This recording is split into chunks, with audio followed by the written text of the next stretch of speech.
Hello everybody and welcome to another episode of the Black and White United Show. I'm your host Andreas. Thank you so much for tuning in with me this evening. In today's episode we're going to review our agonising 3-point loss to Adelaide at the Adelaide Oval on Saturday night, last night. Let's just get straight to it. Roll the intro. 0, 1. Let's get started.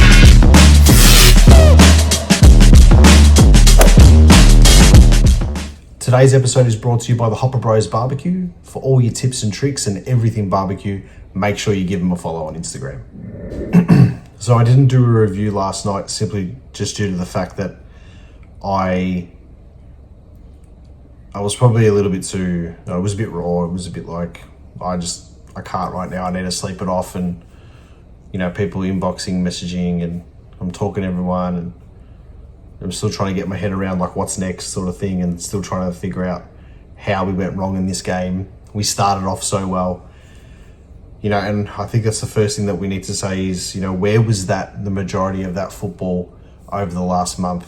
I mean, if we play like that against Fremantle, we play like that again. I know the game was scrappy, it was contested, and we made mistakes or whatever, but if our intent was like that against Fremantle for the whole game, if our intent was like that against Brisbane for the whole game, if our intent was like that against Hawthorn, we probably still would have lost against Hawthorn because they were much better than us. But Jesus, the results would be totally different. I mean,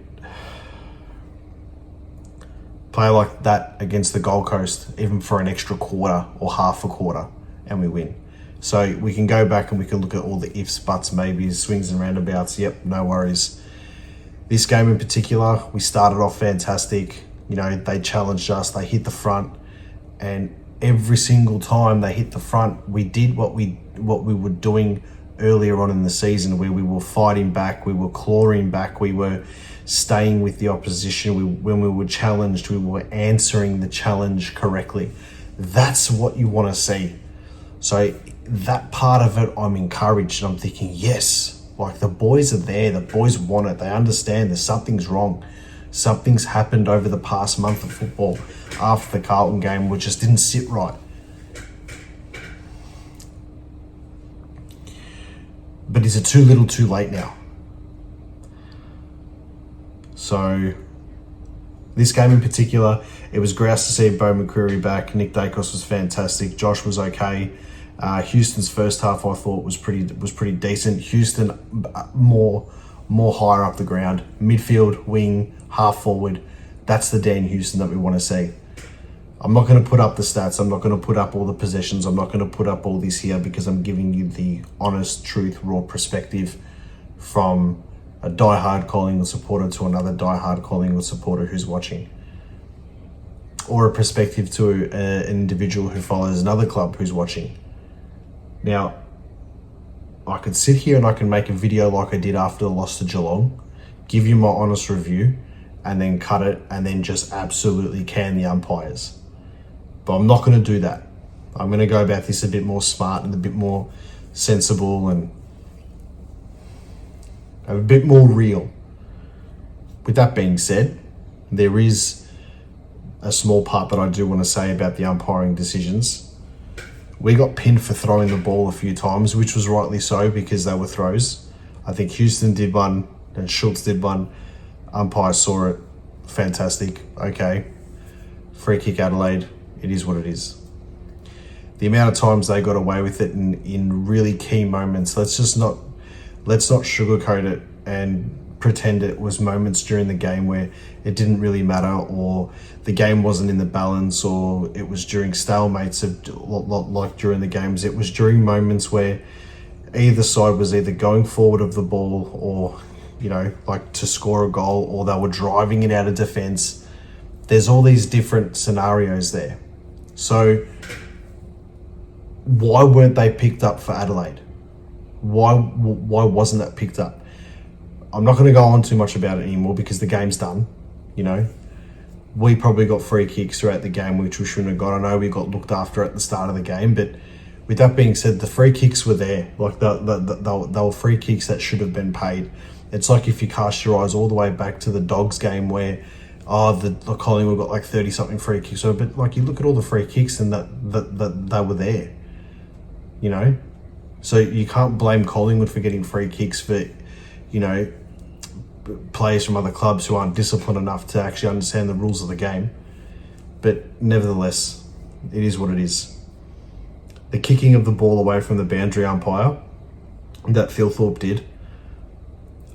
Just remember, to the non-Collingwood supporters who do watch this, you can turn around and you can say, oh, you know, you're just sooking there, you're making excuses, this is up. But let me just cast an example back to the game against Fremantle last year, where Lockie Sullivan didn't give the ball back to the umpire properly.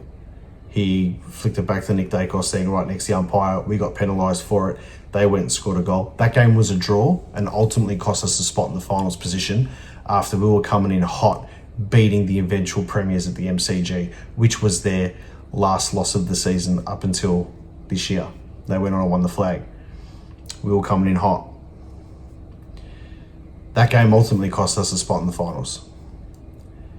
An Adelaide player has kicked the ball away from a boundary umpire in delay time.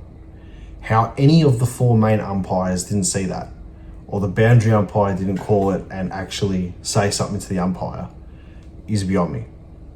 Anyway, I'm going to leave that there about the umpires because I've been rambling on too much about it. The game itself as a whole, we started off well. The intent was there, like I said at the start of the video. We kept pushing. Adelaide got ahead of us. It was almost a carbon copy to the Hawthorn game I was thinking at the start. Except we kept pushing. We kept pushing. The game was a contest. All in all, if this game didn't have so much writing on it, right, you'd think to yourself, Jesus Christ, skill levels are a bit shit from both sides. Skill levels are, you know, they're not up to standard of where they would be. Both teams are turning it over. It ended up being so many times throughout the game because we doubled them in forward 50 entries and we still lost. Right, probably a bit of karma for losing all the stats against Fremantle at the start of the year and beating them, but whatever. We were just peppering their goals, peppering our goals, their back line. Keep going. We just couldn't capitalise where it mattered the most. How many times out of the pack did we get a scrubby kick and it's either gone out of bounds on the full or missed? Nick Dacos missed 2 chances. I mean, he got one in the last quarter, which made up for it, but, you know, there's just these little moments there. You had to watch this match, you would have thought to yourself, oh, geez, you know, this is a crap game of football. Like, you know, this was a B grade game, but an A grade contest between two sides desperate for a win in pretty bad conditions. If you had told me at the start of the year, we're going to play against Adelaide, you know, it's a game like it's going to have top 4 consequences, you know, I'd be like mad, you know, sweet as, you know, I'll take a 3-point loss, go into Melbourne, beat them and try and finish top 4. But if you think about it now, we should have won that game. I don't want to accept excuses and say that the umpires are solely to blame for this because they're not. I've got to be real about this. The umpires didn't cost us the game, even though there was critical decisions at critical times. What cost us the game, in my opinion, was 2 things. What cost us the game, the first thing, was our forward 50 entries. Why are we kicking, just hitting in hope and just kicking it into the forward line no matter what? And just hoping one of the 3 tools or Jamie Elliott can pull something out and take a mark. Stop it. Our forwards have got to present more. Our forwards have got to just push out. They need to spread it open. The more this goes on, the more I'm looking at it thinking maybe the 3 tools isn't working. You know? Where else are you going to play these players? But you know what I mean? So there's that sort of conundrum that I'm thinking too. But the delivery into the forward line was just, it was really low against Adelaide. If it had been better, and I know the weather and people are going to comment and say, oh, you know, the mids did this, the forwards weren't doing this, or they weren't helping out, or the weather this, that's fine. I get that. But it's going to work sometimes. And it shouldn't work where my cheek's taking a mark 60 metres out instead of 40, 35 metres out. You know, Jack Crisp takes a mark, he's 45 out, 40-degree angle, but he still pops it through. Why can't we take the mark right in front of goal? Or, you know, hustle for it, bring it down. Let the small guys do their thing. The second thing I think that lost us the game was not playing Bobby Hill. I know it's going to cause controversy, And I know there's people who are going to watch this video and they know that I said it during the week, and, you know, other content creators had a bone to pick with me because I said it, and that's fine and whatever. You know, I said it, I had the info, I told you, whatever. Do I think Bobby Hill should have played? 100% Bobby Hill should have played. And 80% Bobby Hill plays that game against Adelaide, we win that game. Looking at the game and the way it was so contested, it would have suited Tom Mitchell. Now, I'll put my hand up. I was sort of, in my mind, I was sort of glad that he got dropped. I thought maybe Adelaide would be too quick for him and stuff, but I didn't take into consideration the weather. I didn't take into consideration that it would be a slow contested sort of game with less breaking, you know, off the play and less spread. So it would have suited his style, even if he did play Ned Long at the same time. But then you look at the other side of things, you think, geez, Mason Cox would have been pretty handy to have to draw out a main defender, especially if he was helping DC in the tap work in the ruck. But then the weather, he can't do the ground ball. So I understand that side of things too. But Bobby Hill should have played that game. All the other decisions, whatever, that's fine. The other one that I was a bit sus about was you're playing Ed Allen as a sub. Why would you let him go so late into the game and only get 5 minutes? Is it worth it? Then you start to think, have we really used our subs properly this season or not? So, I don't know. There's all these thoughts that just come through your mind, and the ifs, buts, or maybes, or should we have done this better at this time of the year? Should we have done this better at that time of the year? End of the day, it doesn't matter. We lost to the top side. It was a great game of football from a neutral perspective. I think everybody can agree on that. But I would have played Bobby Hill that game. Bobby Hill needs to play against Melbourne. He needs to play against Melbourne. Melbourne don't have much of a back line. We have a chance to sew up top 4 spot. This is not a preview to the Melbourne game, but I'm going to give you a little bit of one. I've got the current ladder in front of me right now. The way I'm doing this, I can't share the screen. But there's all these different conundrums and machinations on where we're going to finish. I'll give you the plain and simple equation here. Based on the current percentage, we beat Melbourne, we will finish in the top 4. We beat Melbourne, we will finish in the top 4. The only way that we'll beat Melbourne and not finish in the top 4 is probably if Gold Coast win their last 2 games of the season by 100 plus points and their percentage skyrockets, and we don't really grow much percentage. Whether Brisbane win, whether Hawthorn win, it doesn't matter. We will finish in the top 4. And I'll go to the predictor now. I know you can't see it, but I'm doing it now as you speak. I click for the round 24.